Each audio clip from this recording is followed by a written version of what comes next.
Hey everybody, and welcome to February's edition of Board Game Buys. So this is a pretty simple series where I talk about all the new board games that I purchased during the month. This month being, of course, February 2022. So I've got 17 new games here with quite a bit of variation, ranging from some pretty simple games to some pretty involved ones. So let's get started. So first up, I have Glasgow here by Lookout Games. So this is a strictly two-player game. And the reason I picked this one up is because I've heard some good things, and also I tend to enjoy everything that Lookout puts out. This is a pretty simple rondel style game as you're trying to go from, or moving your player piece from tile to tile, taking resources as you go, potentially building buildings and getting points in different ways. Each player has a board where they can keep only a certain amount of the resources on them, so managing that is going to be a bit tight, I imagine. I've not played this one yet, as you can see it's still in shrink. But hopefully it's going to be a pleasant experience, and I have a feeling that it will be. So that is Glasgow. Next up, another game pretty much bought on reputation. This is Peep Mats. So recently I've been playing a couple of games by Matt Riddle and Ben Pinchback, and I suppose that will kind of segue into the other game. I'll put this one out there as well. Subastral. So yes, Stella and Subastral I played recently that I've absolutely loved. And Peep Mats is another game from the same design team, so hopefully it's going to be as good as his other two because they've been brilliant games. I've already reviewed Subastral, gave it a really strong shield of quality, really nice, simple set collection game with some nice, clever twists on them, so definitely recommend checking out my review on Subastral if you like your cool set collection card games. But hopefully Peep Mats is going to be to that same pedigree. Again, I know a lot of people do talk highly of this one, and it's nice that it comes in a nice small package with a nice pleasant theme. So again, hopefully more good stuff from Pinchback and Riddle. So yeah, very excited to see if that quality remains. Next up, something a bit different with Shanghaian. So this is a dirt simple, so very simple two-player game. As you're basically trying to collect these different cards into different sets, and you're doing that by rolling a pair of dice, and you're rolling those dice to decide which of these cards you want to take or claim the majority of. And once all these dice have been rolled and allocated to the different cards, you're going to take them into your side for scoring, and at the end of the game the person with the highest amount of a certain suit is going to score the amount of cards that the other player has collected of the same suit. So it has that tug of war style thing where, you know, if you want to fight, you want to make sure that you are winning by as small as possible, because then you're probably going to get more points for doing so. Whereas if you just steamroll and don't take loads and loads of the same card and not allow your opponent to take any, then you're not going to score anything at all. But again, the core mechanism is so simple, just rolling dice and allocating them. Nothing really more to it. But I do like that scoring system. I'm familiar with a game like Startups, which I really enjoy. But I have played this one, so thoughts to come soon on that one. Another game I've already played is Rattus Cartus. So this is the card game version of the classic board game Rattus. This one is a kind of a hand management push your luck style game as you're climbing a bunch of different tracks. And basically, yeah, you're allocating these cards to these different buildings that come out, and you can either play the correct cards just to move up the tracks, or you can play the incorrect cards, which will still let you climb up the track, but you'll have to take these rat tokens, and at the start of the game during setup there is a predetermined amount of rats which determine the limits which you are not allowed to go over, and if you go over that limit at the end of the game, then you are potentially going to instantly lose. So, and it's all about balancing those cards in your hand and climbing those tracks and getting majorities without going bust on those rats. So that is Rattus Cartus. Another game that you might not be too familiar with is Aminos. So this one is kind of a dice rolling abstract game, which is quite a weird mix of kind of genres. But yeah, this one you are basically rolling these dice, putting them out on this very simple grid basically, and you're basically trying to collect these different sets or line up the different dice of your type, and if you do that you're going to get points accordingly. But whenever you roll these dice and put them on the board, you will have to move another piece, which you can either use to kind of mess up your opponent by moving things further away from them, or move things closer to your cluster. That's pretty much the extent of it. It's quite random for an abstract, but I suppose it has some kind of throwback charm to it. Feels like a more traditional toy game. So yeah, it's quite a nice experience, and that is Aminos. Next up, I have a game I've been after for quite a long time actually. This one is 10, This one is a game from last year, a push your luck style game and a bidding style game, I suppose you can call it. You're basically trying to collect these different sets of numbers in different colours, and you do that through a push your luck mechanism. So you're just drawing cards from the top of the deck, try not to go over number 10, but whenever you're drawing these numbers, you can draw these pips as well, and if you do that, that's going to subtract from the total value to give you that more flexibility to keep pushing your luck. And additionally, these pips, if you choose to take them, can be used to purchase cards that go into a market which have previously been busted from other players. So it's got like a next level kind of push your luck style game, and I have played this one, and thoughts will be coming soon for 10. On to some more heavy games now, some more involved games. I have Murano. So Murano, a design by Inca and Marcus Brand. This one is a game that I think I'm really optimistic about this one. I think this one is going to be one I enjoy because there's quite a lot going on here, and it only takes around an hour to play. So you've got this big board here, and I suppose the main mechanism of the game is you are moving these ships, or these gondolas, around the extremity of the board here, or the perimeter of the board, to take actions, but you can only kind of move these ships up to another, or kind of the back of another one of these boats. So it's all about this kind of puzzle and blocking spots and stuff, or you can potentially have more flexibility, but you have to pay more. And then you're placing tiles onto the main map here, trying to score points in different ways by getting customers into your shops. All the Euro stuff I tend to like. It looks like there's some good card play in this game as well, and I tend to enjoy the games that Marcus and Inca Brand put out there. Never really had a kind of a home run with them, but everything they do is certainly to a high quality. But I think if there's any that's going to stand out, it's probably going to be Murano, because I really do like the look of this one. So that is Murano. Another game based on a Mediterranean city. This one is Valletta. So Valletta by Stefan Dora, who is another designer I tend to enjoy. You know, games like Medina, games like For Sale. This one is another pretty straightforward deck building style game, and a resource management game, I suppose, as you're playing cards from your deck to collect resources, using those resources to build these buildings, which will kind of amplify the benefits of the cards already in your deck. So another game that only takes around an hour to play, which just sounds great to me. Some other incentives as well. When you move along this track in the centre, you get more points for building buildings in that particular column. So just some extra little wrinkles that sound quite interesting. I got some concerns if this was going to be a bit too light for me, but who knows?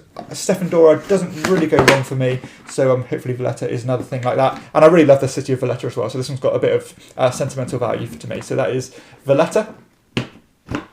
I'll go on to something that I've already reviewed, which I don't want to spend too much time on. This one is Ark Nova. So when I got this one into the collection, I instantly played it as much as I could and got my review out there.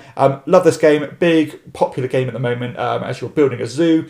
And lots of mechanisms here, some really great ones. But it's all about that kind of card combos, that kind of terraforming Mars, underwater cities vibe.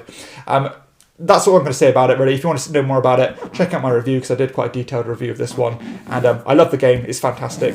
That is Ark Nova. Next up, I have another Euro. This is Ulm. So Ulm, another game that I'm really optimistic about. So this one, mainly because of the one of the core mechanisms of the game, as on the board here, you have this grid of tiles in the top right-hand corner here. And the main mechanism is that you're going to be taking a tile and sliding it either to move up a column or a row, and that's going to determine the actions you can take in that particular turn. So it can be things such as, taking money or taking other tiles, and you're kind of claiming things on the board, which can give you give you rewards if other people go to certain spots. Get a lot going on here, but that main mechanism is what really hooked me, and it kind of sparked a bit of memory of games like Citrus, which uses a very similar mechanism where you've got that grid and you're sliding things to manipulate the actions you can take. But yeah, I think this one's got potential to be a hit with me. That is Ulm. Just have to lean over here and get some more games. So next up, speaking of Stefan Dora, this is another really light one actually. This is almost like a variation of Yahtzee. This is called Pasha. And this one you are basically rolling some dice, and you are trying to basically make the best variation or the best display of dice that you can. And I'd be getting a pair or 2 pairs or 3 or like a full house kind of thing. But that's cool in itself. I mean, very simple stuff, and all very familiar with that. But what I like about this game is the scoring. So the scoring, you're basically playing the points that you are going to dedicate for that round, and that's done on your turn, so you're not really sure what you're fighting for until it's your turn. And kind of weighing that accordingly is where the interest really lies for me in this one. Again, ultra simple. Children can play this one, elderly can play this one, and hopefully I'll get a review of this one out soon. I think it's a bit like Aminos. This one has a more kind of a throwback toy factor to it, which is kind of hard to not enjoy. So that is Pasha. Another 2-player game here, so there seems to be a lot of 2-player games this month.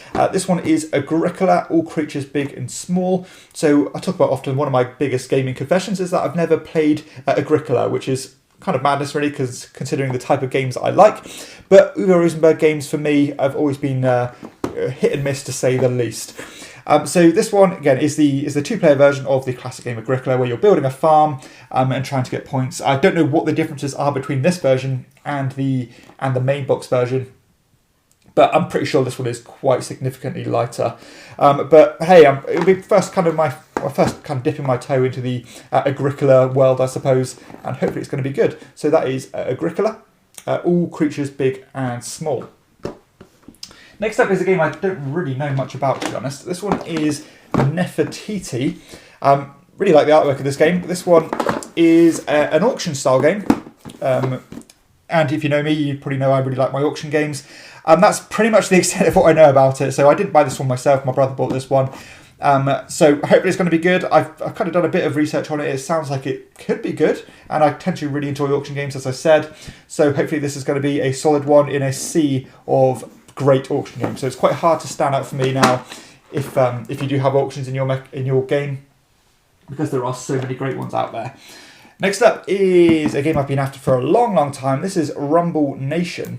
So Rumble Nation is a game you can't actually get in English, at least to my knowledge. So I had to go further afield for this one. This one is a pretty simple area majority style game where you are trying to control these regions with these dice of your colour. But the way you do that is really interesting, as you're rolling, I think it's 3 dice at a time. And then you're going to put them into 2 sets. So you're going to have one die and then a pair of dice. And what that's going to mean is that one of those figures is going to be the region which you're going to put them in, and the other one is going to be how many of your workers you're going to put in there, or your people you're going to put in there, cubes in this instant. So I like that really simple kind of tunnel vision where you have basically 2 options or 3 options of how you're going to divide those dice, and go from there really. But after that, the way that these are resolved is quite interesting, because each person who wins a region kind of almost cascades out into the adjacent regions as these are resolved, which can boost the next region you're in. So it's got that kind of full momentum where this region could affect this region, which could affect this region, and I'm really intrigued to see how that works in practice. So very simple mechanically, but those extra little things just really spark interest for me. So that is Rumble Nation. Very excited to try that one. So second last game for me now is Martinique. This is a pirate themed game, as you can see here. This one is another 2-player game actually, so lots of 2-player games here. Not normally my thing, but recently I've been playing more 2-player games than I had in the last few years. This one is another pretty light, almost deduction and set collection style game, as you're moving your pieces around this map here, trying to work out where this treasure is, because when you get to these certain points, I think you deduce where the treasure is not going to be, so to give you an idea where it is going to be. And basically, after a certain amount of rounds, I think you have to guess where the treasure is. If you're successful, then you win. But if you're not successful, then it goes to this almost secondary victory condition, where you're trying to match these different objects with different objects, and get points that way. But I don't know quite how I feel about this one, but I suppose just wait and see how it plays in practice. So that is Martinique. And the final game that I'm going to talk about this episode is Steam Time. So this is an older Rudiger Dorn game. Again, if you like my channel, you probably know that Rudiger Dorn is one of my favourite designers. Never played a bad game of his. Every single game of his has been at least good, and some have been utterly brilliant. This one is a kind of worker placement style game, as you're placing these airships on the board to get different actions. But what I really like the look about this game is how your player boards interact, or the engine building of how your player boards and the resources you're collecting synergize. So the more resources you collect, the better engines you get when you take particular actions. So that sounds really intriguing to me. There's quite a lot of Euroness going on here, heavier than I first actually anticipated. But it all sounds pretty unique and it all sounds pretty interesting. So I kind of, out of all the designers, Really Good Dawn is one of those designs where I almost have the utmost trust in, where, whatever he puts out there is at least well designed. Some of them aren't necessarily for me, but they're all well ironed out, well balanced, and just, again, well designed. So hopefully with those interesting ideas, getting that resources, with the engine building, a bit of kind of worker placement, and how that all works together, it just sounds really interesting. So hopefully this is going to be as good as I think it will be, and this one could be a bit of a sleeper. So that is Steam Time by Really Good Dawn. So that concludes the video really. There's 17 new games there to look forward to. Again, content coming out relating to them soon. If you want to get my initial impressions, then I'll be doing my monthly roundup in the kind of first day or two of March. So yeah, that's it really. I hope you've enjoyed the video. If you have, please hit like and subscribe to my channel, and check out my other videos too. And for everyone else, I'll see you next time on Chairman of the Board. Bye.